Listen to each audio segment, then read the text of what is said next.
ابراهیم علیه السلام نمیدونست که سنجش امتحانه ابتدا یعنی عمیق کرده بود که باید من فرزند با خدا داده است حقش بینه باید ذبح کنم. با سوی اسماعیل علیه السلام خطاب کرد گو یا بنیه گو ای بچه حقم گو ای فرزندم گو اینی ارا فی المنام انی اذبح گو در خواب که ترا خواب کردم و ذبحت میکنم قربانی دارم کارده در گردن میشکم فانظر ماذا تری نظری تو فکری تو گمانی تو در این خواب من چی است؟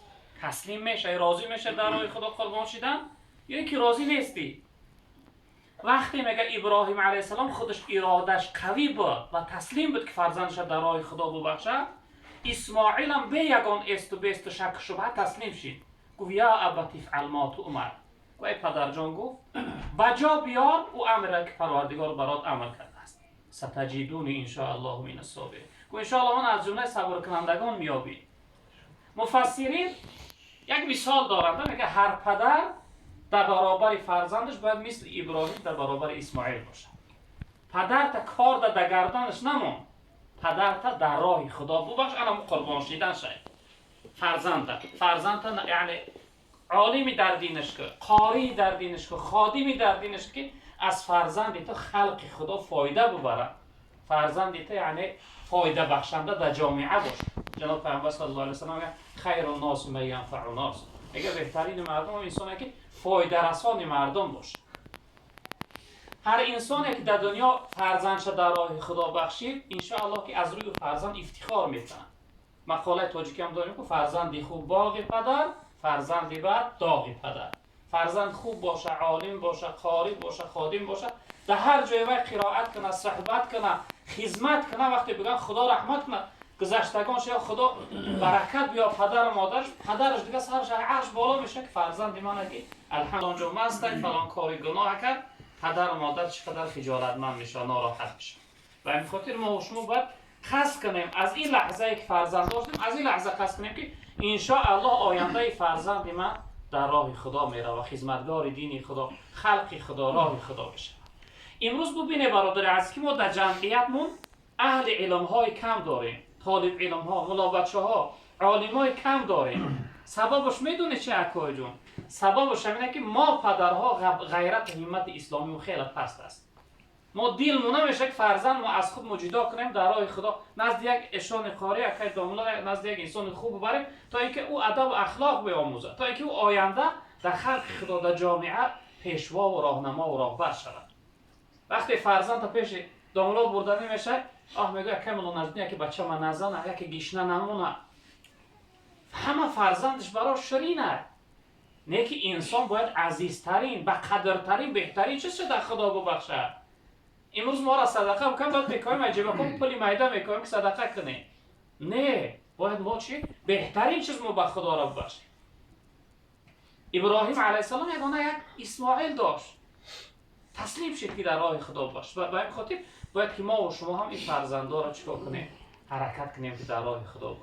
این فرزندا اگر امروز صالح نشوند، امروز بی‌پرواییشو کنیم، چی نوعی که امروز میخواهند زندگی دارند، نه دیگر حق حرمت پدر و مادر مونده است، نه اطاعت پدر و مادر مونده است، هر چه خودشو بخواهند میکنند، اینها با این ما خلاص نمیشویم، با جوابگری قیامت داریم.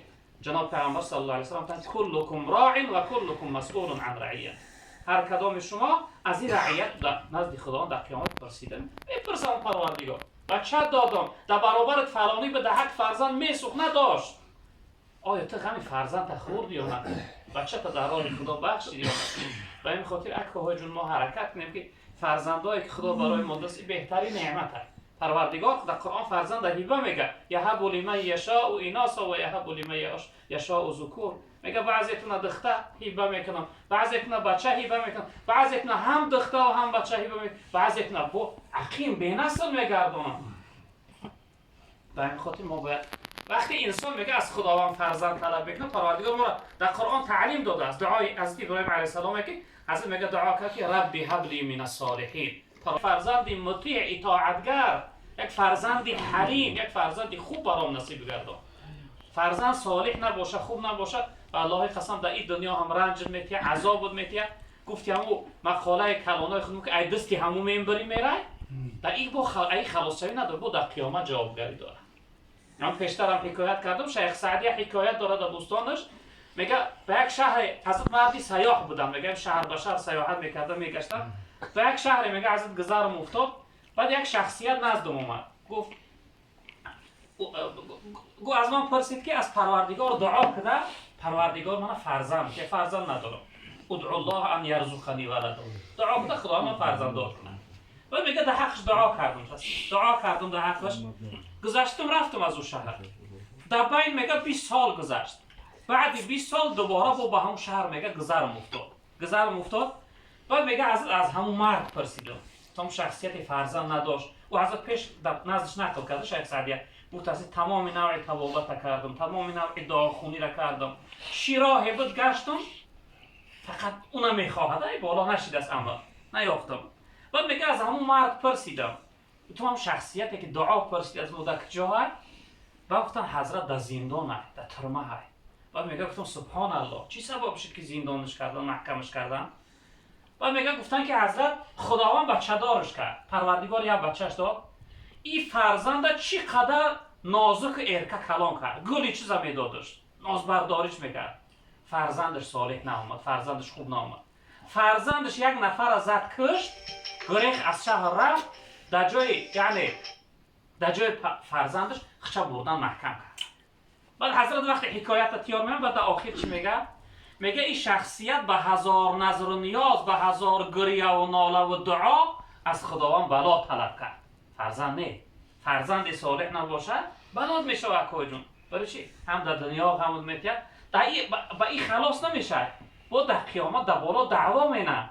وقتی خداوند حکم میکرده، حتی روایت داریم که پروردگار حکم میکرده که برش دوزخ، میگه پروردگار حکم راضی نیستم، میگه من در بالای پدرم دعوا کنم، پدرم من غمخواری نکرد، پدرم اگر من سری راه ما میگرفت، ادب و اخلاق میآموخت، نزد یک انسان صالح میبرد، ان شاء الله که امروز بد نمیشید. و همین خاطر اکوهای جون ما حرکت کنیم، فرزندا را غمها شو. ما فقط فرزند تربیه جسمانی مینیم امروز. بچم سرش درد کرده شده است، پاش درد مینه، میونش درد مینه، میگیری دخترش میبری. یک بار به اعتقاد او، به ایمان او، به عقیده او، به مفکوره و فکر او فکر نمیکنی آیا فرزند من چی شیده ایستاده، چی عقیده داره، در کدام راه رفته است. باید ما این هم فکر داشته باشه که فرزند اعتقاد خداشناس کنه. بزرگای ما پسر چند بار شد، بزرگای ما عادت داشتن، خودتون کلانترها خوبتر میتونسته، پدرها با بیام که در سر دستارخون نشتن، کودکای 2 ساله 3 ساله میتونن بنده کی امتی کی، در کدام دینی، در کدام مذهبی، کتاب چیه، کودک اگه چه میدونه قبرش میدونه 2 ساله خودش با میگه بچه‌م بگو بنده خدایم، امتی محمد مصطفی ام، در دین اسلام کتاب قرآن، مذهب ابو حنیفه امام اعظم، ملت ابراهیم خلیل، یک کودک میدونید. امروز این چیز نیست. در ما انبیا از والله علم از یعقوب علیه السلام باشه که وقتی میگه سکرات میادش فرزندش فریاد کرد، عهدنامه میگیره که تو اگه بعد رفتن با فرزند دیگر راه انتخاب نکنه. ما هم باشد باید نسبت به فرزند خیلی هوشیار باشیم. ببینید ما در قرآن سوره لقمان داره، حضرت لقمان علیه السلام فرزنداش نصیحت کرد. نصیحت لقمان به خداوند چنان در نزد خداوند به چنان خوش آمد که پروردگار به نام سوره نازل کرد بچه خاطر برای عبرت ما. العبرت بعموم الحکم لا بخصوص سبب. برای ما عبرت بگیریم که لقمان بچه‌ش نصیحت کسی به خدا شریک نیار، بچه نمازات بخون، امر معروف و نهی منکر کن. همین نصیحتی که پدر فرزند نصیحت داره، همین را خداوند در قرآن آورده است که لقمان بچه‌ش نصیحت، یعنی ای پدر بزرگوار هم بچه‌ت نصیحت کرد، بچه‌ت غمخواری کرد، دلسوزی کرد. خیلی نعمتی بزرگه. بعضی انسان میسوزه در حقش نداره. انسان‌های کودک ندارن که دعوت نمیگه که بچه بیا و میاد دختر، میگه خداوند یک گوشپارم بتیه که نامش فرزند باشه، نمیگه که بچه و دختر. امروز ما میگه زنی من دختر مینه، دختر کنه فقط، دیگرش میگه زنی من فقط بچه کنه یا دختر نکنه. میگه خداوند یک سکم بتیه به نام فرزند، فرق نداره بچه و دختر. برای مکه جون ما حرکت کنیم بیاریم و قدر نعمت‌های خدا برسیم، بنده کفری نباشیم، بنده شاکر باشیم. و قلیل من عبادی الشکور. رب العالمین میگه خیلی بنده های شکرگزارم کم هستند در این دنیا. و این خاطر حرکت کنیم نعمت‌هایی که خدا برای ما داده است، نعمت فرزند، به قدر این نعمت‌ها برسیم، شکرگزار شو باشیم در راه خدا، این نعمت‌ها را ببخشیم. پروردگار بزرگوار منزل آباد بداره، خیر احسان و درگاهش قبول بگردانه و قدم مهمون نو مبارک بگردانه.